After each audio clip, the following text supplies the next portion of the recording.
अपंग आहे आणि आज मी 2023मध्ये I won the title of a Mrs Bharat.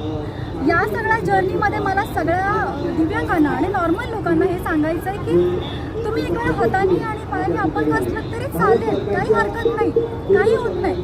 पण जर मनाने अपंग असाल तर आयुष्यात कधीही पुढे जाऊ शकत नाही. याचाच अर्थ हातापायाने अपंग असलं तरी चालू शकतं, पण मनाने जर खचले असाल तर खंबीरपणे आयुष्यात पुढे वाटचाल करणं ही प्रत्येकासाठी अशक्य गोष्ट आहे. म्हणून माझा प्रत्येकांना हा संदेश आहे की मी करू शकते, तुम्ही नक्की करू शकता. स्वतःला कसं घडवा. माझ्या आयुष्यात सुद्धा बऱ्याच अडचणी आल्या. जेव्हा मी पेशंट जिंकत होते, जेव्हा मला नॉर्मल लोकांसोबत कम्पेअर केलं जात होतं,